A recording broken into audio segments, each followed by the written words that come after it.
السلام علیکم ورحمۃ اللہ. اذان دے دیں.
أشهد أن لا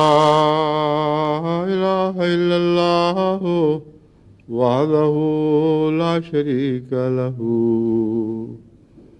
وأشهد أن محمدا عبده ورسوله. أما بعد فأعوذ بالله من الشيطان الرجيم. بسم الله الرحمن الرحيم. الحمد لله رب العالمين الرحمن الرحيم مالك يوم الدين. إياك نعبد وإياك نستعين. اهدنا الصراط المستقيم صراط الذين أنعمت عليهم غير المغضوب عليهم ولا الضالين. انشاءاللہ کل میرا ایک بیرونی سفر ہے اور اس کے بعد غالباً 3 ہفتے تک میں پھر واپس یہاں آؤں گا. اس عرصے میں جماعت انگلستان کو خصوصیت کے ساتھ یہ تحریک ہے کہ جن نیک کاموں پر میں آپ کو جاری کر کے جا رہا ہوں ان کو جاری رکھیں اور میری عدم موجودگی کا وہ احساس نہ ہو جو کام میں سستی پیدا کرتا ہے، بلکہ عدم موجودگی کا احساس بسا اوقات محبت کرنے والوں کے درمیان ایک غم کا جذبہ پیدا کرتا ہے جو کام کو ابھارتا ہے، کم نہیں کیا کرتا۔ بس پہلا پیغام تو آپ کو یہ ہے، یا آخری پیغام جانے سے پہلے کا، کہ اس عرصے میں ان سارے کاموں کو جن کی طرف گزشتہ خطبے میں توجہ دلائی تھی جاری رکھیں، اور محنت اور خلوص اور محبت کے ساتھ اس رنگ میں جاری رکھیں کہ جب میں واپس آؤں تو کچھ بہتر دیکھنے میں نظر آئے، محسوس ہو کہ فرق پڑ چکا ہے، اور اب یہ جماعت وہ نہیں رہی جو اس سے پہلے تھی، یعنی نیکیوں میں بہت تیزی سے ترقی کر رہی ہے۔ اور در حقیقت یہی پیغام دنیا کی سب جماعتوں کو بھی ہے، اور یہ میں بہرحال ضروری سمجھتا ہوں کہ جماعت کی رسپانس، یعنی جماعت نے جو رد عمل دکھایا ہے خطبے میں، اس کے متعلق عمومی خوشنودی کا اظہار کروں۔ اس قدر تیزی سے مجھے ہر طرف سے دنیا سے خط ملے ہیں، فیکسز کے ذریعے بھی، پھر پیغام فونوں کے ذریعے بھی ملے، اور بعض جماعتوں کے نمائندے پہنچے، اور ان سب نے بلا استثناء اس بات کا اقرار کیا ہے کہ اس خطبے سے پہلے جہاں تک ہماری توجہ کا تعلق ہے، بہت سے خلاء تھے جس طرف نظر نہیں جایا کرتی تھی، اور ان خلاؤں کی موجودگی میں تیز رفتاری سے کام آگے نہیں بڑھ سکتا تھا۔ اب اس خطبے کو سن کر ہم نے فوری طور پر توجہ کی ہے، تو اب محسوس ہوا ہے کہ بہت بڑا کام ہے، یعنی توجہ دینا بھی ایک بہت بڑا کام ہے۔ اس توجہ کے بہتر نتائج پیدا ہونا یہ بات کی باتیں ہیں۔ چنانچہ بعض نے لکھا ہے کہ ہم نے اس خطبے سے جو نوٹس تیار کیے، تو آپ کے ذہن میں تو شاید یہ نہ ہو کہ آپ کتنی باتیں کہہ گئے ہیں، مگر جب ہم نے نوٹس تیار کیے ہیں تو پتہ چلا ہے کہ ایک پورا بھاری پروگرام ہے جس کے لیے ہمیں ہم وقت مصروف ہونا ہوگا، اور اللہ کے فضل سے ہم ہو رہے ہیں اور ہو چکے ہیں۔ اس پہلو سے بعض لجنات کی رپورٹیں بہت ہی خوشکن ہیں اور بہت دلچسپ بھی۔ وہ کہتی ہیں کہ ہم نے 9 مباحیات کی طرف پہلے ویسے توجہ نہ دی تھی جیسے اس خطبے میں خصوصیت سے کہا گیا ہے کہ ان کو فوری طور پر داعی اللہ بناؤ، یعنی جو خواتین ہیں ان کو داعیات اللہ بناؤ۔ تو ان ایک ہفتے کے اندر جو فیکس مجھے کل ملی ہے،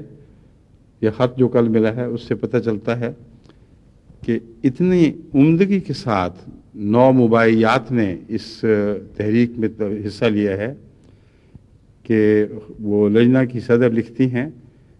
کہ بہت ہی جگہ وہ پرانی پیدائشی احمدی خواتین سے آگے بڑھ گئی ہیں، اور اپنے گرد و پیش میں انہوں نے ایک تہلکہ مچا دیا ہے، اور بڑے زور سے آواز اٹھا رہی ہیں کہ اگر تمہیں جینا ہے، اگر زندہ رہنا ہے تو آؤ احمدیت کے پیغام کی طرف آؤ، ورنہ دنیا میں اور کوئی زندگی نہیں ہے۔ اس قسم کے جو خطوط مل رہے ہیں، اور جیسا کہ اس صدر لجنہ نے جو بڑی حکمت سے کام کرنے والی ہیں اعداد و شمار سے ثابت کیا ہے، صاف پتہ چل رہا ہے کہ اس میں کوئی فرضی باتیں نہیں، بین ہی حقیقت کی باتیں کی جا رہی ہیں، اور ٹارگٹس ہر طرف مقرر کر دیے گئے ہیں، اور آخر پر ان کا یہ فکرہ توجہ کے قابل ہے۔ بہت سے پوائنٹس ہیں جو میں تفصیل سے یہاں بیان نہیں کر سکتا، مگر آخر پہ کہتی ہیں کہ جو آپ نے اصلاح و ارشاد کے متعلق لائبریری، یعنی آڈیو ویڈیو کیسٹس وغیرہ کی بنانے کے لیے کہا تھا، اس کی طرف بھی اب ہم بھرپور توجہ دے رہی ہیں۔ چنانچہ آخر ستمبر تک انشاءاللہ تعالی ہمارے دفاتر کو جو اصلاح و ارشاد سے تعلق رکھتے ہیں بارود اور اسلحہ سے پوری طرح بھر دیا جائے گا۔ آج کے بعد داعیات کو یہ کہنے کا موقع نہیں ملے گا کہ کہاں جائیں، کیسے کام کریں۔ چنانچہ یہ وہ اہم فریضہ ہے جس کے متعلق چند اور باتیں میں آپ سے کہنی چاہتا ہوں، اور اس کے بعد پھر کچھ اور باتیں جب تک خطبے کا وقت اجازت دے گا۔ یہ جو بارود خانہ بنانا ہے، یہ ایک کام ہے، اور اس بارود خانے کا تفصیلی تعارف کروانا ایک دوسرا کام ہے۔ عام طور پر لائبریریاں بنا دی جاتی ہیں، مگر سوائے اس اتفاقی جانے والے کے جو کبھی لائبریری میں جا کر کتابیں الٹتا پلٹتا ہے، دیکھتا ہے کہ کیا ہے، عام طور پر لوگوں کو پتہ نہیں ہوتا کہ ان لائبریریوں میں کیا خزانے مدفون ہیں۔ چنانچہ آپ تجربتاً اپنے علاقے کی کسی لائبریری میں گھس کے دیکھیں، اور وہ جو ان کے رجسٹر پڑے ہوئے ہیں ان کو دیکھیں، یا کارڈز کا مطالعہ کریں، یا گیلری میں پھریں اور کتابوں کے چہرے دیکھیں، تو اس وقت آپ کو پتہ چلے گا کہ میں کیا کہہ رہا ہوں۔ آپ یوں سمجھیں گے کہ ہم نے اپنی عمر تو ضائع کر دی، بڑی مزے کی باتیں تھیں،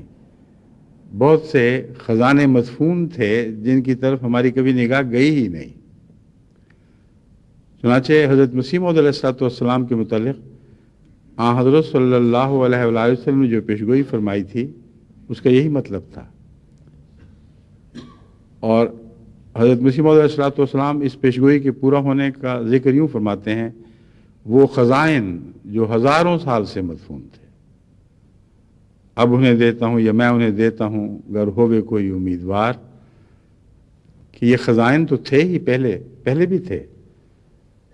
یعنی خدا کی باتیں اور خدا کے کلام کی تشریحات، یہ باتیں تو انبیاء کے زمانوں سے ہمیشہ سے وہی چلی آ رہی ہیں۔ لیکن جیسا کہ حضرت اقدس محمد مصطفیٰ صلی اللہ علیہ وآلہ وسلم نے پیشگوئی فرمائی تھی کہ آنے والا مہدی خزانے بانٹے گا، اور اس کثرت سے بانٹے گا کہ لینے والے کہیں گے بس بہت ہو گیا، ہمارے گھر بھر گئے، اب مزید خزانوں کی ضرورت نہیں رہی۔ تو حضرت مسیح موعود علیہ السلام فرما رہے ہیں کہ یہ پیشگوئی میری ذات میں پوری ہوئی ہے، مسیح موعود کی ذات میں، کہ وہ خزائن جو ہزاروں سال سے مدفون تھے اب میں انہیں بانٹ رہا ہوں اور تقسیم کر رہا ہوں۔ بس اے جماعت احمدیہ، تم ہو وہ جس نے یہ خزانے بانٹنے ہیں۔ ان خزانوں کو بانٹنے سے پہلے لوگوں کو علم تو ہونا چاہیے یہ خزانے ہیں کیا، ورنہ قرآن کریم نے انہی خزانوں کو ذکر کرتے ہوئے فرمایا ہے، اور یہ حدیث جہاں تک میرا ایمان ہے اسی آیت سے تعلق رکھتی ہے: وَإِذَا أَنْعَمْنَا عَلَى الْإِنسَانِ أَعْرَضَ وَنَأَىٰ بِجَانِبِهِ وَإِذَا مَسَّهُ الشَّرُّ كَانَ يَئُوسًا۔ کہ جب بھی ہم انعام تقسیم کرتے ہیں تو لوگوں کا کیا حال ہے کہ وہ پیٹھ پھیر کر چلے جاتے ہیں اور اس سے بے اعتنائی کرتے ہیں۔ تو ایک ہی خزانہ ہے جس کی طرف پیٹھ پھیری جاتی ہے، جس سے بے اعتنائی کی جاتی ہے، وہ اللہ کا انعام ہے جو نبوت کی صورت میں نازل ہوتا ہے اور روحانی انعامات کی صورت میں جاری کیا جاتا ہے۔ بس وہ علماء جو یہ سمجھتے ہیں کہ مہدی آئے گا اور دنیاوی خزانے بانٹے گا، بڑی بے وقوفی میں مبتلا ہیں۔ کبھی خدا کا کوئی بندہ دنیاوی خزانے بانٹنے نہیں آیا، بلکہ جب بھی آیا ان کے روپے پیسے کو خدا کی راہ میں خرچ کرنے کی تلقین کرتا ہوا آیا۔ جو امیر تھے بظاہر وہ غریب ہو گئے، مگر ان کے دل ان روحانی خزانوں سے بھر گئے جن کا ذکر قرآن کریم کی آیت میں ملتا ہے، اور جس کے متعلق حضرت اقدس محمد رسول اللہ صلی اللہ علیہ وآلہ وسلم نے پیشگوئی فرمائی تھی، اور ان معنوں میں یہ آیت آئندہ کی خبر دینے والی ہے۔ اذا کا مطلب ایک تو عمومی استمرار کے معنوں میں ہوا کرتا ہے، یعنی جب بھی خدا تعالیٰ کی طرف سے خزانے بانٹے جاتے ہیں تو لینے والے پیٹھ پھیر کر چلے جاتے ہیں۔ دوسرا، مستقبل کے متعلق بھی بین ہی یہی طرز بیان ہوگا۔ لفظ اذا کا معنی یہ ہوگا کہ آئندہ ایسا ہوگا، جب بھی ہوگا کہ خدا کی طرف سے خزانے بانٹے جائیں گے۔ عارض و نآ بجانبہ، تو انسان جس کی خاطر یہ بانٹے جا رہے ہوں گے وہ اعراض کرے گا، منہ پھیر لے گا اور ایک پہلو میں ہٹ جائے گا کہ مجھے اس کی ضرورت نہیں ہے، لیکن اس کے نتیجے میں اسے ضرور گزند پہنچے گا، ضرور تکلیف ہوگی۔ وَإِذَا مَسَّهُ الشَّرُّ، فَإِذَا مَسَّهُ الشَّرُّ یا وَإِذَا مَسَّهُ، وَإِذَا مَسَّهُ الشَّرُّ كَانَ يَئُوسًا، وہ خزانے لینے سے انکار کرے گا اور پھر جب اس کو شر پہنچے گا تو وہ بہت مایوس ہو جائے گا. وہ کہے گا اب تو ہمارے جینے کے کوئی سامان دکھائی نہیں دیتے، ہر طرف سے ہلاکت نے گھیر لیا ہے. تو جہاں تک خزانوں کے اکٹھا کرنے کا تعلق ہے، ان کی تقسیم کا تعلق ہے، اس سلسلے میں اب چند باتیں آپ کے سامنے رکھتا ہوں جن کا تعلق اسی آیت کریمہ سے ہے اور حضرت اقدس محمد رسول اللہ صلی اللہ علیہ وآلہ وسلم کی پیشگوئی سے ہے، جو حضرت مسیح موعود علیہ السلام کے ذریعے آج اس زمانے میں بڑی شان کے ساتھ پوری ہو رہی ہے. اس شان کے ساتھ کہ اس سے پہلے اس طرح یہ پوری ہوتی کبھی دکھائی نہیں دی تھی. مگر خزانے وہی ہیں، بانٹنے والا ہاتھ وہی ہے، مگر ہمارے ذریعے اب اس کام کو خدا تعالیٰ کے فضل کے ساتھ آگے بڑھایا جائے گا اور ساری دنیا میں پھیلایا جائے گا. تو پہلی بات تو یہ ضروری ہے کہ اس لائبریری کے متعلق پتہ تو چلے کہ ہے کیا کیا. بس جب آپ کیسٹس اکٹھی کریں گے، جب آپ آڈیو ویڈیو اور کتب رسائل اکٹھے کریں گے، تو جو اکٹھے کرنے والے ہیں ان کا فرض ہے کہ پڑھیں خود اور دیکھیں اور سنیں اور اپنے ذہن میں ان کی باتوں کی یادداشت محفوظ کریں، اور جو کچھ ان کے متعلق تعارف لائبریری میں ہونا چاہیے وہ ان تاثرات کا تعارف ہونا چاہیے جو پڑھنے، دیکھنے اور سننے کے بعد ان کے دلوں پر جاری ہوتے ہیں. ورنہ ہمارے یہاں بہت سے محنت کرنے والے خدا تعالیٰ کے فضل کے ساتھ ایسے ہیں اور باہر دنیا میں بھی ہیں جنہوں نے تمام آڈیو ویڈیو، سوال جواب، مجالس، یہ وہ جب سے میں یہاں آیا ہوں اس سے لے کر اب تک سب کا ریکارڈ مکمل کر لیا ہے، اور صرف ایک لفظ کا حوالہ آپ ایک لفظ ذہن میں رکھیں، اس کے حوالے سے آپ کو پتہ چل جائے گا کس کیسٹ میں مضمون ہے. مگر یہ لائبریری کا سسٹم ہے. لیکن اس سے آپ کو یہ نہیں پتہ چلے گا کہ فلاں چیز فلاں قسم کے لوگوں کے لیے غیر معمولی اثر کرنے والی ہے، فلاں چیز فلاں قسم کے سوالات کے جواب میں زیادہ اثر رکھنے والی ہے. یہ علم جب تک کوئی پڑھ کر ان سے گزرے نہ اس کو حاصل نہیں، کسی انسان کو حاصل نہیں ہو سکتا. چنانچہ مجھے یاد ہے کہ جب ہم لائبریری میں جایا کرتے تھے یہاں انگلستان ہی میں، سوئس میں، جب میں طالب علم تھا تو بعض مضامین کے متعلق محض کارڈ دیکھنے سے نہیں پتہ چلا کرتا تھا، تو لائبریرین کے پاس جانا پڑتا تھا. اور اس زمانے میں یہ رواج تھا، غالباً اب بھی ہوگا، کہ جو لائبریرین تھے وہ اس لائبریری کی کتابوں کا بہت مطالعہ کیا کرتے تھے. بلکہ بعض تو حیرت ہوتی تھی کہ کس طرح ہر کتاب پر نظر رکھ رہے ہیں. مگر اب یہ کلیریکل نظام زیادہ جاری ہو گیا ہے، مگر وہ علمی نظام کے لائبریرین کو پتہ ہو کہ فلاں مضمون میں فلاں نے کیا کچھ کہا ہے اور کون کیا مؤثر مواد آپ کو کس کتاب میں ملے گا، یہ اس زمانے میں تو ایک عام دستور تھا. چنانچہ جب لائبریرین سے جا کے کہتے تھے کہ ہمیں کنفیوشنزم کے متعلق فلاں مضمون چاہیے، تو وہ بتاتا تھا کہ ہاں فکر نہ کریں، آپ فلاں جگہ جائیں، وہاں ان آتھرز کی کتابیں ہیں، ان میں سے حق میں لکھنے والے یہ ہیں، مخالف لکھنے والے یہ ہیں، تشریحات کرنے والے یہ ہیں، اور تفصیل سے ان کتابوں کا، تفصیل سے تو نہیں مگر اختصار سے ان کتابوں کا وہ تعارف ضرور کروایا جاتا تھا جو تحریری رجسٹر کے مقابل پر نسبتاً تفصیلی ہوتا تھا. بس جب میں نے تفصیل سے کہا ہے تو یہ میری مراد تھی کہ رجسٹروں پہ تو بالکل خلاصہ ملتا ہے، مگر ایک پڑھنے والے کے ذہن میں اس خلاصے کی کچھ تفصیل ہوتی ہے جو نئے آنے والے کے لیے رہنما بن جاتی ہے. بس سب سے پہلے اس لائبریری کے قیام کے متعلق یہ بات پیش نظر رکھیں کہ اگرچہ وقت طلب بات ہے مگر کرنا تو ہوگا. ہر لائبریری جو آپ کے ہاں اصلاح و ارشاد کی بنتی ہے اس جگہ کے اسپیشلسٹ ہونے چاہیے جو اس کو دیکھیں، اس کو پڑھیں اور سنیں، اور پھر ذہنی طور پر پوری طرح تیار ہوں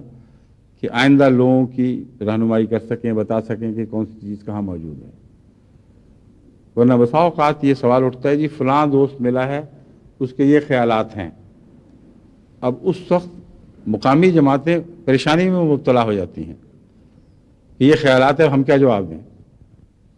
وہ کہتے ہیں اچھا سلسلے کا لٹریچر پڑھاؤ اس کو، پر کیا لٹریچر پڑھاؤ؟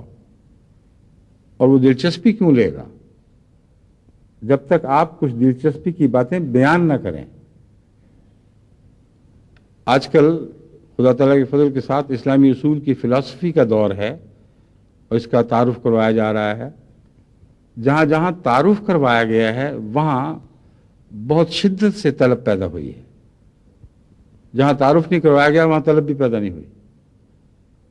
بس طلب پیدا کرنا اس لیے ضروری ہے کہ قرآن کریم فرماتا ہے وَإِذَا أَنْعَمْنَا عَلَى الْإِنسَانِ أَعْرَضَ وَنَأَىٰ بِجَانِبِهِ، تمہیں دقتوں کا سامنا ہوگا، تم اپنی طرف سے لائبریریاں بنا بیٹھو گے خزانوں کی، لیکن جب لوگوں سے کہو گے تو وہ منہ موڑ لیا کریں گے، وہ پہلو تہی کرتے ہوئے ہٹ جایا کریں گے۔ اس لیے ان کے دلوں میں شوق پیدا کرنے کے لیے یا یہ بتانے کے لیے کہ ان کی طلب کیا ہے اور اس کا جواب کہاں ہے، ہر منتظم گروہ کو، اور میں منتظم نہیں کہہ رہا گروہ کہہ رہا ہوں، اس لیے کہ میں جانتا ہوں کہ اب یہ ایک آدمی کے بس کی بات نہیں رہی۔ آپ کے ہر چھوٹے حلقے میں بھی، ہر چھوٹی سی لائبریری ہو، وہاں بھی ایک نوجوانوں کا، لڑکیوں کا الگ اور لڑکوں کا الگ گروپ بنانا ہوگا، ایک چھوٹا سا گروہ ہوگا جو اس معاملے میں خود مطالعہ کر کے اپنے ذہنوں کو روشن کریں گے اور پھر گرد و پیش اپنے ماحول میں سب کو بتائیں گے کہ یہ چیزیں ہیں ہمارے پاس موجود ہیں، تمہارے اس قسم کے دوست اس قسم کے سوالات کرتے ہیں، بے تکلف ان کو لے کے آؤ، یہ ہمارے پاس آؤ اور ہم تمہیں معین چیزیں بتائیں گے کہ ان کے اوپر اثر انداز کرنے والی کیا کتابیں ہمارے پاس موجود ہیں، کس کی زبان میں موجود ہیں، کون سی آڈیو ویڈیوز ہیں، ان کے کس کی زبان میں ترجمے ہیں، وغیرہ وغیرہ۔ تو ہر زبان کے ترجمے پر تو نظر رکھنی ضروری نہیں، مگر ہر زبان کے ایک ترجمے پر نظر رکھنی ضروری ہے۔ یعنی اردو دانوں کے لیے تو ترجمے کا سوال نہیں، وہ براہ راست اردو کی کیسٹ سن سکتے ہیں۔ انگریزی دانوں کے لیے کسی ترجمے کا سوال نہیں، کیونکہ وہ براہ راست انگریزی کیسٹ سن سکتے ہیں۔ عربی دانوں کے لیے عربی سوال و جواب میں بہت کچھ مواد موجود ہے۔ لیکن جو میں بات کہنا چاہ رہا ہوں وہ یہ ہے کہ جو اردو دان ہیں وہ اردو کی کیسٹس کو غور سے سن کر ذہنی طور پر اپنے نقطۂ نگاہ کے لحاظ سے ایک ترتیب قائم کریں۔ یعنی ہر شخص کا ایک نقطۂ نگاہ ہے، اس پہلو سے وہ ایک ترتیب قائم کرے اور پھر اس کو لکھ لے، اور اس طرح جگہ جگہ جماعتوں میں ایکسپرٹس پیدا ہونے شروع ہو جائیں گے۔ ویسے آپ علمی تیاری کرنے کی کوشش کریں، بہت شاذ کے طور پر آپ کو کامیابی نصیب ہوگی، آپ جتنا مرضی کہتے رہیں کوئی نہیں پڑھتا، کوئی نہیں سنتا، ان کے اور بہت سے کام پڑے ہوئے ہیں۔ لیکن جب ذمہ داری ڈالیں گے کہ تم نے تو رہنمائی کرنی ہے، اے نوجوانوں کے گروہ یہ کتابیں پکڑو، ان پر غور کرو اور آگے تم لوگوں کو بتانا شروع کرو، تو اس کا دوسرا فائدہ جو بہت ہی اہم ہے وہ یہ ہے کہ آپ کے پاس لٹریچر کے مطالعہ، احمدیت کے مضامین کا مطالعہ کرنے والے ایسے اشاق پیدا ہو جائیں گے۔ جب ایک دفعہ گزریں گے یا دو دفعہ گزریں گے تو ان کو اس بات کی دھن لگ جائے گی کہ اب ہم یہ سب کچھ پڑھا کریں، کیونکہ ان بیچاروں کو تو پتہ ہی نہیں، وہ تو کبھی لائبریری کی گیلری میں گھسے بھی نہیں، دیکھا ہی نہیں کہ دونوں طرف الماریوں میں کیا کچھ سجا پڑا ہے۔ تو ان معنوں میں ان لائبریریوں کو جن کی میں بات کر رہا ہوں لوگوں سے آشنا کرانے کے لیے لائبریرین بنانے ہوں گے، اور ان لائبریرین کو پھر چاہیے کہ وہ اپنے تاثرات کو اس رنگ میں رکھیں، منضبط کریں، کتابی تحریری صورت میں بھی اور تصویری صورت میں بھی، کہ اس کے نتیجے میں بآسانی آنے والوں کی توجہ اس طرف مبذول کر سکیں۔ اس میں لازم ہے کہ نئے آنے والوں کو بھی شامل کیا جائے، اور جیسا کہ میں نے بیان کیا تھا جو ترک ہیں وہ آپ کی لائبریری کے ترکی حصے کے اوپر معمور ہوں، ان کے سپرد یہ کام ہو کہ یہ ترکی چیزیں ہمارے پاس لائبریری سی، اس میں کتابیں بھی، ہمیں تو کچھ پتہ نہیں چلتا، تم پڑھو، یہ آڈیو ویڈیو تم دیکھو اور ہماری مدد کرو۔ اور اس تعلق میں بسا اوقات ایک غیر احمدی یا غیر مسلم کی مدد بھی لی جا سکتی ہے، چنانچہ ہم نے ایسا کر کے دیکھا ہے، میرا تجربہ ہے ذاتی طور پر، کہ جب کسی مثال کے طور پر میں یہاں میرا اس قسم کا ذاتی تجربہ نہیں، لیکن پہلے اس سے بہت ہو چکا ہے، یہاں اگر کسی ترکی غیر احمدی دوست کو جو صاحب علم ہو، ایک احمدی درخواست کرے کہ آئیں ذرا آپ میرے گھر کھانے پہ تشریف لیں، میں نے آپ سے بات کرنی ہے، یہ میرے پاس کتابیں پڑھی ہوئی ہیں، یہ چیزیں ہیں، میں اتنی محنت کرتا ہوں کہ آپ صاحب علم ہیں، آپ مہربانی فرما کے ذرا پڑھ کے دیکھیں اور مجھے بتا دیں اس میں ہے کیا کیا، تو میں آگے اس کو منضبط کر لوں گا اپنی زبان میں۔ اگر اس قسم کی درخواست کی جائے عاجزی کے ساتھ، تو انسانی شرافت کا تقاضا یہ ہے کہ اکثر لوگ حامی بھریں گے اور کہیں گے ہاں ٹھیک ہے ہم مدد کرتے ہیں۔ بنگالیوں کی مدد دی جا سکتی ہے، کردوں کی مدد دی جا سکتی ہے، مختلف قسم کے عربوں کی، افریقنوں کی، تو یہ بات ماحول، اس بات کا فیصلہ ماحول کرے گا۔ جب میں اب لائبریریوں کی باتیں کر رہا ہوں تو بڑی وسیع مرکزی لائبریری کی بات نہیں کر رہا، میں اب چھوٹی چھوٹی پیدا ہونے والی لائبریریوں کی بات کر رہا ہوں، جن کو جماعتوں نے انشاءاللہ اب ہر ماحول کے لیے بنانا ہے، تاکہ ہر ماحول کو اپنی مرضی کا سامان وہیں سے مل جائے۔ اس ضرورت کو پورا کرنے کی خاطر آپ کے شہروں میں جتنے بھی حلقے ہیں، مثلا لندن کی جماعت ہے، اس کے حلقے ہیں، ہر حلقے میں ایک لائبریری قائم ہونی ضروری ہے، اور یہی وہ لائبریری کا قیام ہے جس کی طرف ان خاتون نے جو صدر لجنہ ہیں اپنے علاقے کی، انہوں نے یہ لکھا ہے کہ خدا تعالیٰ کے فضل سے اتنی 100 خواتین ہیں جو اس میں ملوث ہو چکی ہیں، اور ہر حلقے میں ہم ایک لائبریری قائم کر رہے ہیں۔ جب تک یہ نہ ہو مرکزی لائبریریوں پر یہ انحصار کہ آپ کو خط ملیں یا پیغام ملیں کہ فلاں مضمون میں فلاں مسئلے پر ہمیں لٹریچر چاہیے، بتاؤ کیا لیں، یہ اگر ہر طرف سے پیغام ملیں گے تو اول تو ایسے پیغام ملتے ہی کم ہیں، شاذ کے طور پر لوگ لکھتے ہیں، دوسرے جن کو ملتے ہیں ان کو آگے جواب دینا نہیں آتا، سراسیمگی پھیل جاتی ہے، کیا کریں کیا جواب دیں، اور آسان حل یہ ہوتا ہے کہ وہ اٹھا کر خط مجھے بھیج دیتے ہیں یا میں آرام سے جواب دیتا رہوں۔ آرام سے تو دوں مگر کتنے خطوں کا جواب دوں؟ اب تو کام پھیلتا چلا جا رہا ہے، بہت کثرت کے ساتھ یہ سوال اٹھ رہے ہیں، یہ مطالبے آ رہے ہیں کہ بتاؤ ہمیں کیا کرنا چاہیے۔ تو میں آپ کو بتا رہا ہوں کہ آپ بتائیں ان کو کیا کرنا چاہیے جن کا آپ کی جماعتوں سے تعلق ہے اور آپ کے حلقوں سے تعلق ہے۔ اب ہر حلقے کی لائبریری کے لیے اس حلقے کا ماحول دیکھنا ہوگا اور اس کے گرد و پیش نظر ڈال کے جائزہ لینا ہوگا کہ کس قسم کے سوالات یہاں اٹھتے ہیں، کس قسم کے لوگ بستے ہیں۔ میں پہلے خود میں بھی غالباً بیان کر چکا ہوں، بعض جگہ بنگالی بہت ہیں، بعض جگہ آسامی، ہر ملک کے رہنے والے انگلستان میں موجود ہیں، کہیں کردش موجود ہیں جو اکٹھے عام طور پر رہتے ہیں، کہیں مختلف عرب یا افریقی ممالک کے لوگ ہیں، اور یہ جو بیرونی آنے والے ہیں ان کے اندر عموماً یہ رجحان پایا جاتا ہے کہ مل جل کر رہتے ہیں، کیونکہ ایک دوسرے سے باتیں کرنا آسان، ایک دوسرے کی طرز رہائش کیونکہ ملتی جلتی ہے، ہم شکل ہوتی ہے، اس لیے ان کے ساتھ اپنے ماضی کی یادیں وابستہ ہوتی ہیں۔ چنانچہ نئے ملکوں میں بھی جاتے ہیں تو اکثر انہی یادوں میں ہی رہتے ہیں، اور یہ لوگ اکٹھے رہتے ہوئے اپنے پرانے مناظر کو زندہ رکھتے ہیں، جس طرح بچپن میں اٹھے، جس طرح پرورش پائی، جس ماحول میں ہوا کرتے تھے، جیسی باتیں کرتے تھے۔ اس بات کو سب سے زیادہ پنجابی جانتا ہے کیونکہ اکثر دوسری زبانوں سے بے خبر ہے، اور سوائے اپنی زبان کے اور آپس میں مل جل کر باتیں کرنے کی اس کو زیادہ باتیں نہیں آتی۔ جو صاحب علم ہو جائیں ان کی ایک اور مصیبت، وہ اپنی زبان بالکل چھوڑ بیٹھتے ہیں، اور ان کے بچے پھر صرف انگریزی کے ہو جائیں گے یا اٹیلین کے ہو جائیں گے یا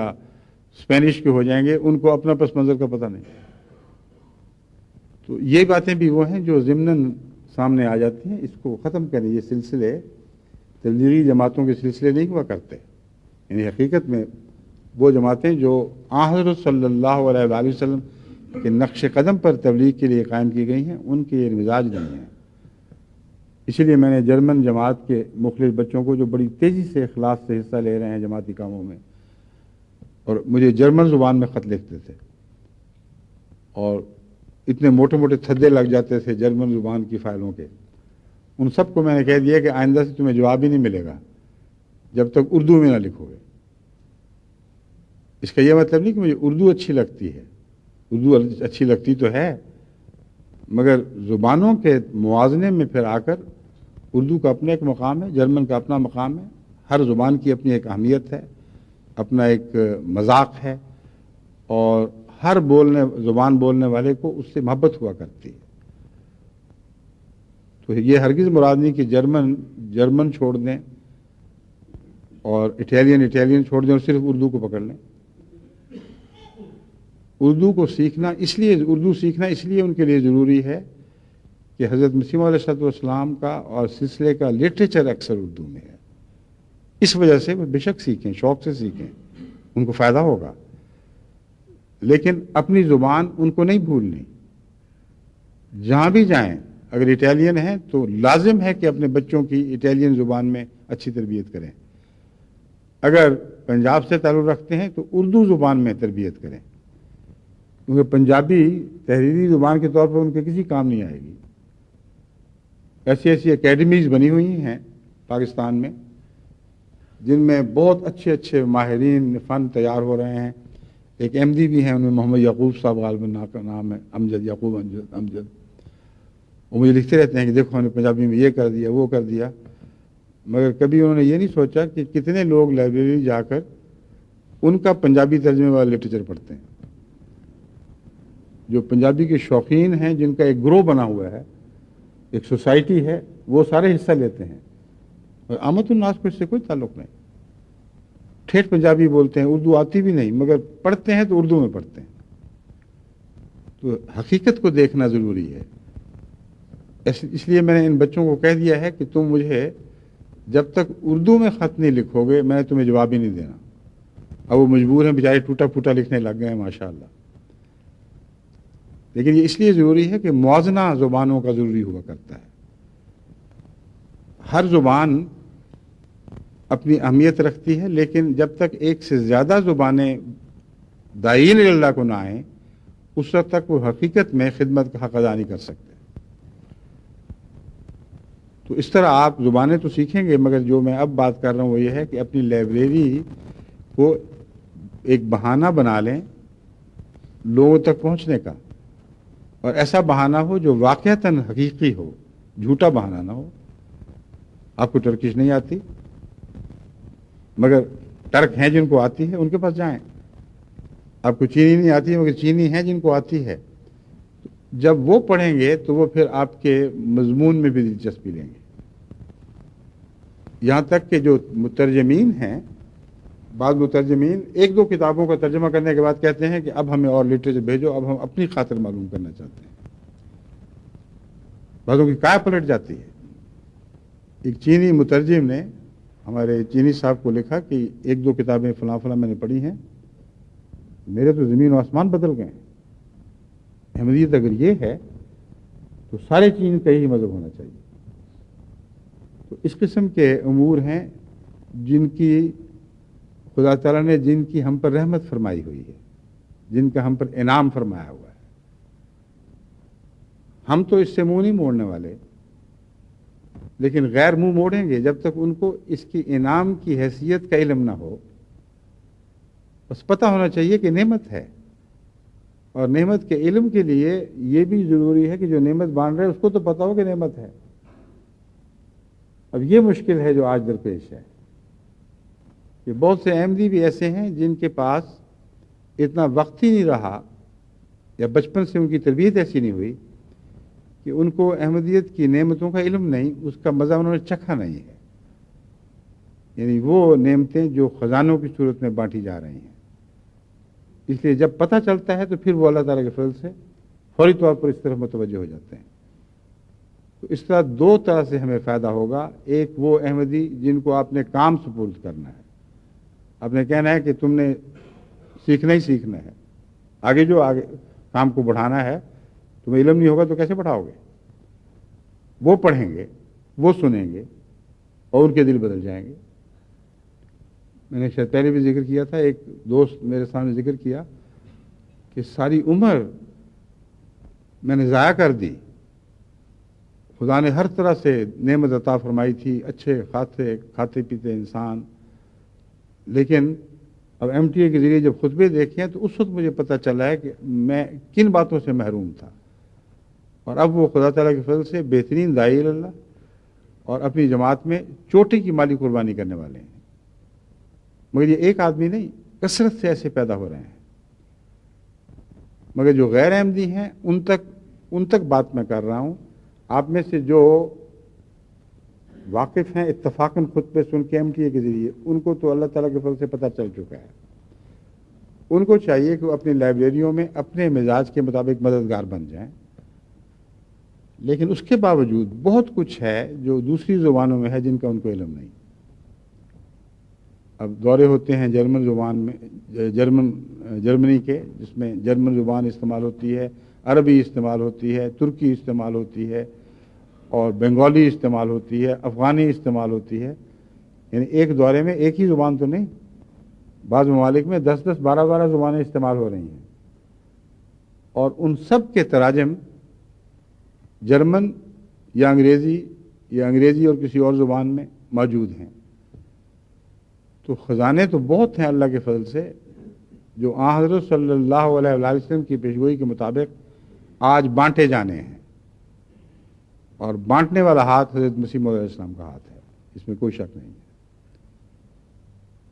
آپ ان کی نعمت کو سمجھیں، ان کی نعمت کی حیثیت کو سمجھیں، اور جہاں جہاں لائبریری قائم کر رہے ہیں، جیسا کہ میں بیان کر رہا ہوں، وہاں آپ کی ایکسپرٹس کی ٹیم تیار ہونی چاہیے، جن کو پتہ ہو کہ اپنے ماحول کو میں نے کیا بتانا ہے۔ پھر جب آپ ارد گرد و پیش نظر ڈال کے لوگوں کے مسائل دیکھیں گے تو آپ کو سمجھ آ جائے گی کہ اس کا مسئلہ فلاں کتاب میں ہے، وہاں پہنچیں اور بتائیں کہ تمہارا مسئلہ اس میں ہے۔ اور اس ضمن میں ہومیوپیتھی جو بظاہر ایک بے تعلق مضمون ہے، لیکن وہ بھی علم شفا ہے، اس کا بھی گہرا تعلق ہے۔ چنانچہ انڈونیشیا سے ہمارے عبد القیوم صاحب، جو اللہ تعالیٰ کے فضل سے ایک بہت ہی مخلص اولین احمدی کی اولاد ہیں، عبد الباسط جو ہمارے مبلغ ہیں، ان کے بھائی، وہ دنیا میں بڑے عہدے پر فائز ہیں، ان کو جنون ہو گیا ہے تبلیغ کا، اور ہومیوپیتھی کے متعلق وہ مجھے بتا رہے تھے کہ میں تو حیران ہوں کہ اتنا بڑا تبلیغ کا ذریعہ ہم اس سے غافل بیٹھے ہوئے تھے۔ وہ کہتے ہیں ہمارے ایک مبلغ تو کہتے ہیں کہ اب مجھے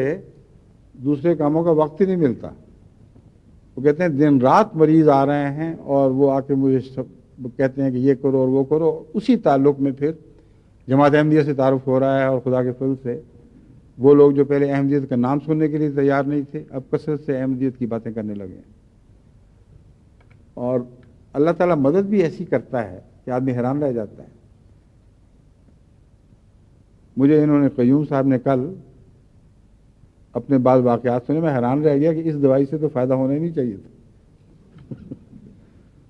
جو بتا رہے تھے فلاں آدمی آیا، اس نے کہا یہ مجھے تکلیف ہے، میں نے کہا فوراً سلفر 200، اور گولی کی طرح، یعنی گولی بیماری کو وہ لگ گئی، یعنی دوسرے دن آ کے چند دن کے بعد کہا بالکل ٹھیک ٹھاک۔ ایک مولوی کی بات بتا رہے تھے کہ ایک ڈاکٹر صاحب کے پاس ایک مریض آیا جس کو جلدی بیماری تھی، جو بہت ہی خطرناک، سنگین اور ہمیشہ کے لیے چمٹ جانے والی بیماری ہے، اور اس مریض نے جب اس سے جو جلدی مریض تھا اس نے ان سے باتیں کی، تو آخر ان کو تسلیم کرنا پڑا کہ بات یہ میں تمہارا علاج تو کروں گا لیکن بیماری نہیں چھوڑے گی۔ اس نے کہا کہ بیماری مجھے نہیں چھوڑے گی تو میں تمہیں چھوڑ دیتا ہوں، مجھے کیا ضرورت ہے تمہارے پاس آنے کی، میں وہ احمدی مبلغ ہے اس کے پاس جاؤں گا۔ چنانچہ اس مبلغ کے پاس پہنچے۔ اب اللہ تعالیٰ کی شان دیکھیں کہ انہوں نے جو دوا دی 1 ہفتے سے بھی کم عرصے میں ان کی جلد بالکل صاف اور شفاف نکل آئی، اس کا نشان تک باقی نہیں رہا۔ اور وہ پھر ڈاکٹر کے پاس گیا، اس نے کہا میرا معائنہ تو کرو۔ اس کی آنکھیں کھلی کی کھلی رہ گئی۔ اس نے کہا میں نے تو کبھی دیکھے نہیں زندگی میں ایسا واقعہ، اور یہ ہو نہیں سکتا۔ اس نے کہا ہو کے دیکھ لو، ہوا ہے کہ بتاؤ کیسے ہوا تھا۔ اس نے کہا یہ تو احمدی مبلغ ہے، اس کے پاس میں گیا تھا۔ چند دن کے بعد وہ مبلغ، یہ قیوم صاحب بھی بتا رہے تھے، مبلغ کے پاس وہ ڈاکٹر صاحب پہنچ گئے۔ کہ معاف کرنا، مجھے آپ کی بڑی سخت ضرورت ہے، میرے پاس اسی مرض کا ایک اور مریض آ گیا ہے اور مجھے پتہ ہے میں کچھ نہیں کر سکتا، آپ مہربانی فرما کر مجھے بتائیں۔ اور جیسا کہ میں نے احمدیوں کو ہر جگہ کہا ہے کہ جو اللہ تعالیٰ نے مجھے یہ نعمت عطا فرمائی میں آپ کو دے رہا ہوں، آپ آگے بانٹیں، ہرگز کنجوسی نہیں کرنی نسخوں میں۔ چنانچہ انہوں نے فوراً ان کو نسخہ دیا، اور اللہ کے فضل سے ان کے سارے مریض جو اس کے بعد جن کا بھی علم ہے ان کو ٹھیک ہونے لگ گیا۔ تو ہومیوپیتھی کو آپ مانیں یا نہ مانیں، اللہ تعالیٰ نے تبلیغی نظام میں ہومیوپیتھی کو ایک خدمت گار بنا دیا ہے، اور اس سے استفادہ اس طرح بھی کیا جا سکتا ہے جیسا کہ کئی جگہ پاکستان میں کیا جا رہا ہے۔ کئی ایسے بڑے سخت مخالف ہیں، کٹر، جن کو کوئی دلچسپی نہیں جماعت میں، سننے کے لیے تیار نہیں، مگر بیمار تو ہوتے ہیں، آئے دن مصیبت پڑی ہے۔ پاکستان میں تو اتنی گندی فضا ہو گئی ہے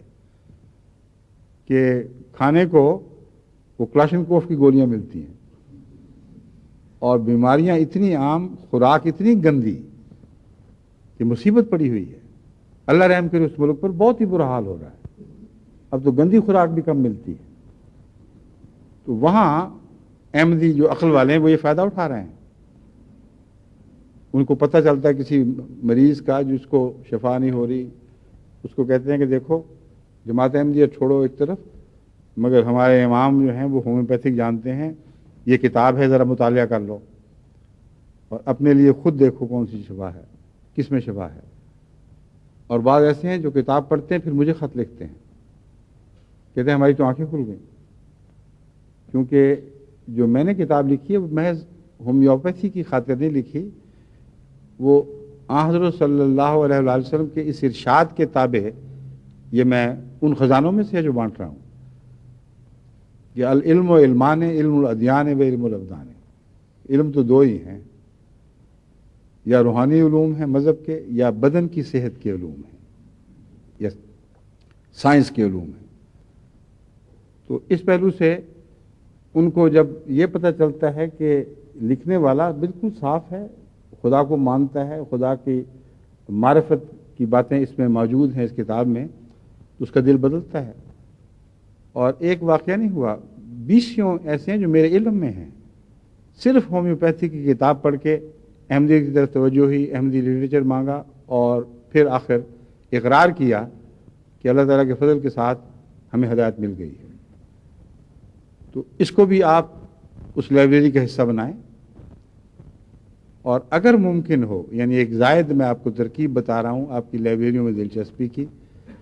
وہاں جو احمدی ہومیوپیتھ بن رہے ہوں یا ان کو واقفیت ہو، ان کو مقرر کریں اور تبلیغ کے لیے ایک ذریعہ اس کو بنا لیں۔ آپ ان سے کہیں کہ تم فلاں وقت ہمارے پاس آؤ، وہاں ایک علم شفا کا ماہر بھی بیٹھا ہوا ہے جو مفت دوائی بھی تقسیم کرے گا، جس کا مطلب یہ ہے کہ ہماری اس لائبریری میں پھر ہومیوپیتھی کی دوائیاں بھی ہونی چاہیے۔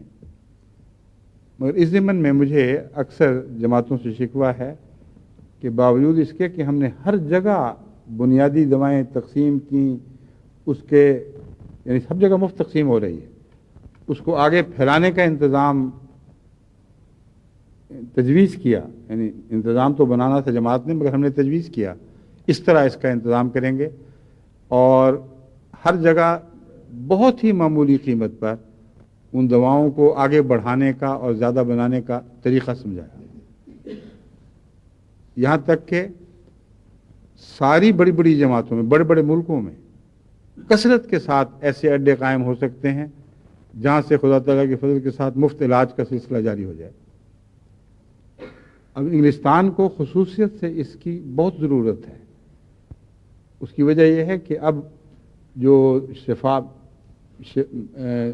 ہسپتالوں اور دوسرے ادارے جن کا صحت سے تعلق ہے، ان پر حکومت کا اتنا خرچ اٹھ رہا ہے کہ اب رفتہ رفتہ مجبور ہیں کہ مریضوں کو یہ کہیں کہ تم بھی اپنا حصہ ڈالو۔ بعض جگہ پہلے مفت علاج تھا، اب وہ کہتے ہیں تم اپنے ڈاکٹر کو جو ہر علاقے کے لیے مقرر ہوتا ہے اس کو خود پے کرو، خود اس کو کچھ دو، اور یہ سلسلہ آگے بڑھنے والا ہے۔ امریکہ میں علاج اتنا مہنگا ہو چکا ہے کہ بعض لوگ تو علاج سے زیادہ مرنا قبول کر لیں گے، حد سے زیادہ وہ قصاب بن گئے ہیں اس وقت علاج کے ضمن میں۔ تو اللہ تعالیٰ نے آپ کو، جماعت احمدیہ کو، یہ موقع دیا ہے کہ اس خزانے کو بانٹیں اور عام کریں، اور لوگوں کی شفا میں جہاں تک دنیا کا علم ہے، یعنی خدا کا دیا ہوا علم، وہ استعمال کریں اور دعا بھی ساتھ استعمال کریں۔ اور اس ذریعے سے خدا تعالیٰ کے فضل کے ساتھ آپ دیکھیں گے کہ ان مریضوں کو احمدیت میں ضرور دلچسپی پیدا ہوگی۔ اب خزانے کی بات میں کتابوں کی صورت میں کر رہا تھا، اس طرح واپس آتا ہوں۔ ہر جگہ کی کتابیں الگ الگ ہو سکتی ہیں، ہر جگہ کی ویڈیو کیسٹس الگ الگ ہو سکتی ہیں کیونکہ ماحول الگ الگ ہے، اس لیے بہت بڑی لائبریری کی ضرورت نہیں،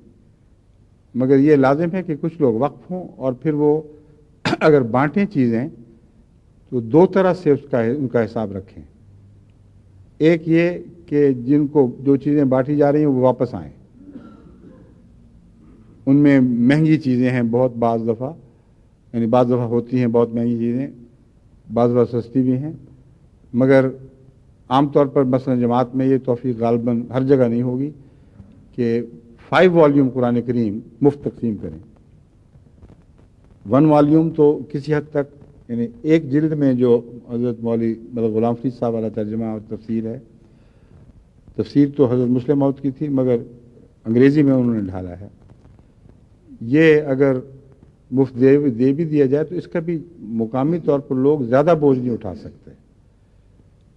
تو لائبریریوں میں ایسی چیزیں جنہوں نے گھومنا ہے اور زیادہ گہری اور علمی کتابیں ہیں،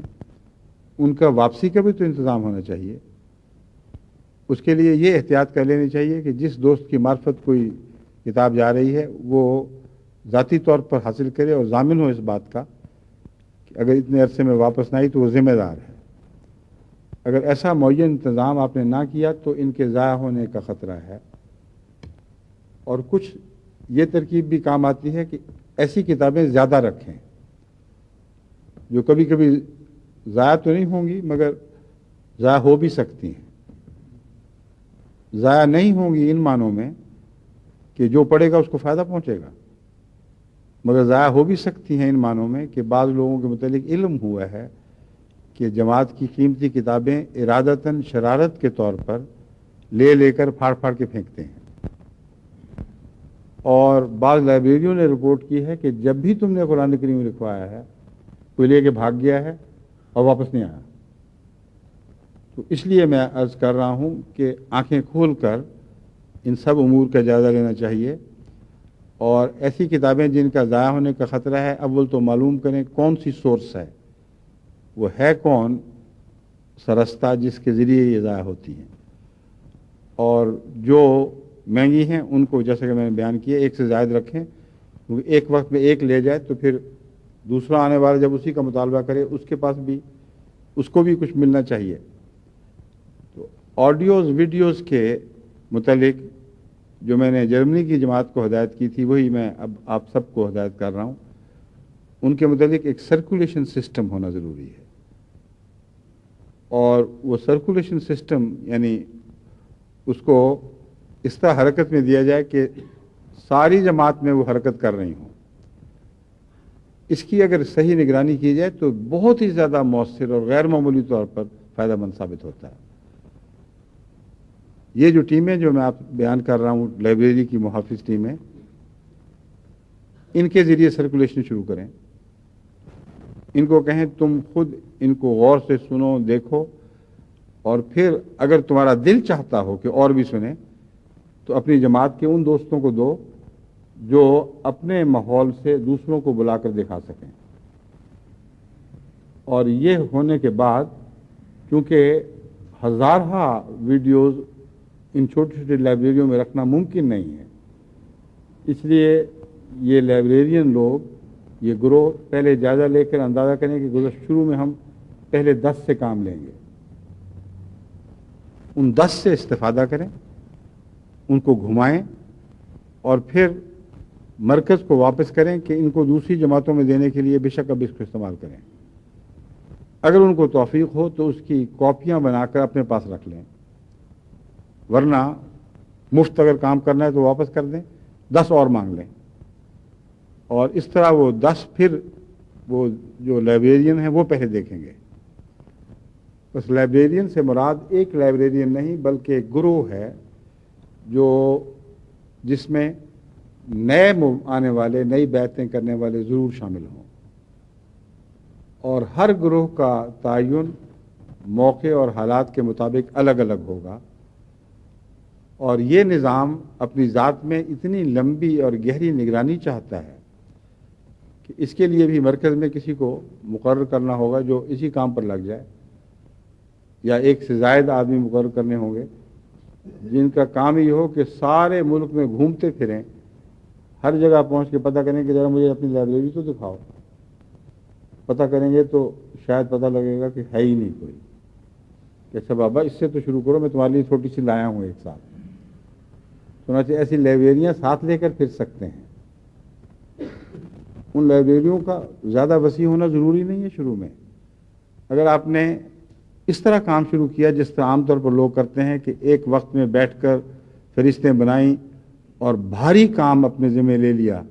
کہ ہر لائبریری میں یہ کتاب بھی ضروری ہے، وہ بھی ضروری ہے، فلاں ویڈیو ضروری ہے، فلاں ویڈیو ضروری ہے، تو 1000 تک تو تعداد پہنچ ہی جائے گی. نہ آپ میں توفیق ہوگی کہ ان کو پوری طرح جاری کر سکیں، نہ جماعت میں توفیق ہوگی ہر ایسی لائبریری کو اتنی بڑی کتابیں اور ویڈیو دے سکیں. تو یہ جو آخری بات میں وقت دیکھ رہا ہوں اس کی نسبت سے آپ کو کہہ رہا ہوں، آخری بات تو دعا کی ہے، لیکن اس سے پہلے یہ میں سمجھانا چاہتا ہوں کہ اپنی توفیق کے مطابق کام کریں. ہرگز توفیق سے زیادہ بوجھ نہ اٹھائیں. اس بات کو بارہا میں بتا چکا ہوں، لا یکلف اللہ نفسا الا وسعہا. اللہ تعالیٰ کسی کو اس کی توفیق سے بڑھ کر اس پر بوجھ ڈالتا ہی نہیں ہے، حالانکہ خود توفیق بڑھانے والا ہے، مگر بڑھاتا اس وقت ہے جب اس وقت کی توفیق کے مطابق ایک شخص اپنا پورا بوجھ اٹھا لیتا ہے. تو وسعت اور چیز ہے اور ایک موقع پر توفیق اور چیز ہے. اس بارے میں ایک دفعہ مجھے یاد ہے خطبے کا ایک بڑا حصہ میں نے خرچ کیا تھا اور آپ کو سمجھایا تھا کہ لا یکلف اللہ نفسا الا وسعہا میں جو وسعت ہے وہ ایک بڑی وسعت کا نام بھی ہے جو آخری حدیں ہیں انسان کی. مگر خدا تعالیٰ جب فرماتا ہے الا وسعہا تو اس سے مراد یہ ہے کہ اس وقت کی وسعت. جب کسی انسان میں کچھ اٹھانے کی طاقت ہے اتنا ہی بوجھ ڈالے گا، لیکن اللہ جانتا ہے کہ جب وہ اٹھاتا ہے تو اس کی وسعت بڑھ جاتی ہے. بچے آپ کی آنکھوں کے سامنے پل کر بڑے ہوتے ہیں، ان کی منونی ٹانگیں جو اپنا بوجھ نہیں اٹھا سکتی وہ بڑے بڑے لوگوں کا بوجھ اٹھانے لگ جاتی ہیں، بڑے بڑے بھاری کام کرنے لگ جاتی ہیں. اور یہی نظام ہے کہ اللہ تعالیٰ وسعت سے زیادہ توفیق بوجھ نہیں ڈالتا مگر وسعت بڑھاتا ضرور ہے. تو آپ یہ نہ گھبرائیں کہ آپ کا کام تھوڑا سا شروع ہو رہا ہے. آپ نے اللہ کی نقل کرنی ہے. آپ کو اپنے طور پر تو کوئی عقل آ ہی نہیں سکتی جب تک اللہ سے نہ آئے. تو اللہ تعالیٰ نے اپنے لیے یہ نظام مقرر فرمایا جو آپ سب پر جاری فرماتا ہے. آپ خدا سے سیکھتے ہوئے ہر جگہ کی توفیق کے مطابق کام شروع کریں. اور جیسا کہ میں نے بیان کیا ہے اگر آپ کا اس مضمون سے تعلق رکھنے والا مرکزی سیکٹری اپنا یہ پیشہ بنا لے کہ گھومتا پھرے اور اپنے ساتھ چھوٹی چھوٹی لائبریریاں اٹھائے پھرتا ہو، تو ایک کتاب لے جائے، ایک ویڈیو لے جائے، ایک آڈیو لے جائے، وغیرہ وغیرہ، میں مثال دے رہا ہوں، اور کسی ایک جگہ جہاں مرکز قائم نہیں اسی سے مرکز چلا دے، اور جب یہ استعمال ہوں گی، جب یہ ہضم ہو جائیں گی، تو اس جماعت کی توفیق بڑھ جائے گی۔ پھر مطالبہ ادھر سے آئے گا کہ آپ فلاں دیں گے، وہ تو ہم ختم کر بیٹھے ہیں، اب اور لائیں۔ چنانچہ جن بچوں کو کہانیوں کی عادت پڑتی ہے وہ ختم ہوتے ہی پھر لائبریری پہنچتے ہیں، پھر ختم ہوتے ہی پھر لائبریری پہنچتے ہیں۔ تو آپ کی مرکزی لائبریری میں آنے والوں کی تعداد بھی بڑھے گی، اور ان کو پتہ ہوگا کہ اب ہم نے کہاں مدد کے لیے پہنچنا ہے۔ تو میں امید رکھتا ہوں کہ اس طریق پر اس چھوٹی سی لائبریری کو خدا تعالیٰ برکت دینے لگ جائے گا، اور ابتدا میں بڑی لائبریریاں نہ بنائیں، یہ میں سمجھا رہا ہوں آپ کو۔ بنانی ضرور ہے مگر چھوٹی بنائیں، کیونکہ مجھے پتہ ہے، مجھے سال ہا سال کا تجربہ ہے کہ جہاں بھی ان باتوں کو نظر انداز کر کے بوجھ توفیق سے بڑا، وہی نظام ٹوٹ گیا۔ اور اکثر یہ ٹوٹے بکھرے ہوئے نظام پھر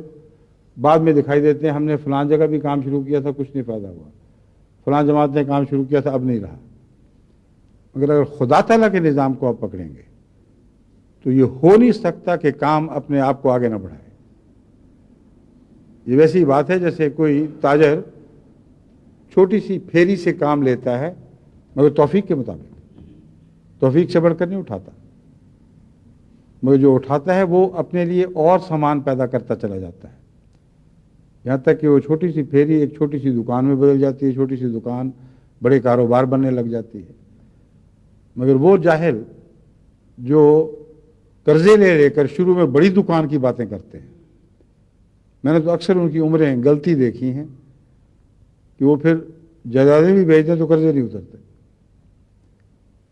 لا یکلف اللہ نفسہا کا ایک یہ بھی مضمون ہے جو آپ سب کو سمجھنا چاہیے۔ یہ خزائن جو آپ بانٹ رہے ہیں، ان خزائن میں دنیا کے خزائن بھی ہیں، ان کے ساتھ بھی یہی سلوک ہے۔ آپ اپنی معیشت کا اتنا بوجھ اٹھائیں، خواہ وہ تھوڑا ہو مگر ہو اتنا جو اٹھا سکتے ہیں، اور یاد رکھیں کہ اگر خدا کے حکم کے مطابق آپ نے ایسا کیا ہو تو اللہ تعالیٰ وسعت کو ضرور بڑھایا کرتا ہے، ہو نہیں سکتا کہ نہ بڑھائے۔ اور جو محض اللہ کی خاطر کرتا ہے اس کو غیبی مدد بھی ملتی ہے، دیکھتے دیکھتے برکتیں ملنی شروع ہو جاتی ہیں، مگر دل صاف اور پاک ہونا چاہیے۔ اگر نیت میں کہیں گند آ گیا تو پھر وہ گند آخر تک ساتھ چلے گا، آپ کی کسی کام میں برکت نہیں رہنے دے گا۔ بس تبلیغ کی طرف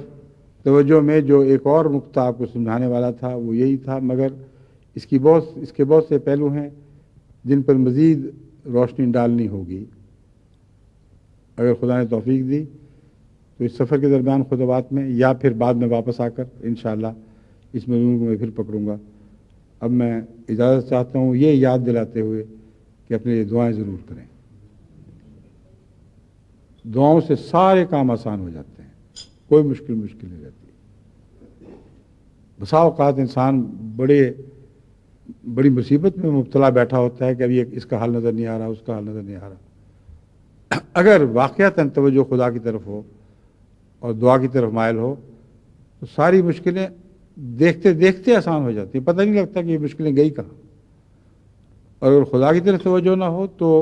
جو آسان کام ہیں وہ بھی مشکل ہوتے چلے جاتے ہیں۔ بس حضرت مسیح موعود علیہ السلام کے اس الہام کو ہمیشہ پیش نظر رکھیں کہ قادر ہے وہ بارگاہ جو ٹوٹا کام بناوے، بنا بنایا توڑ دے، کوئی اس کا بھید نہ پائے۔ اگر دعا کریں گے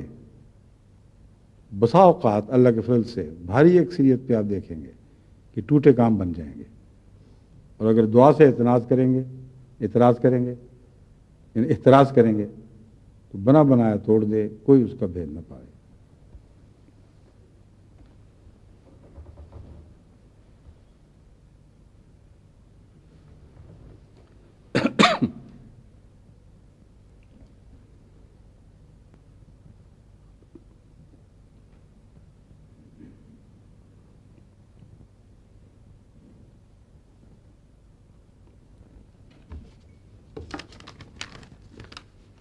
الحمد لله نحمده ونستعينه ونستغفره ونؤمن به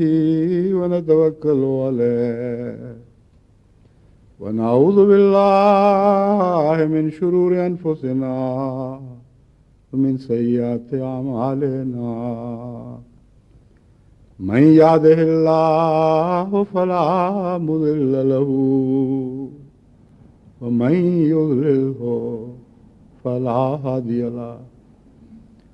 ونشهد أن لا إله إلا الله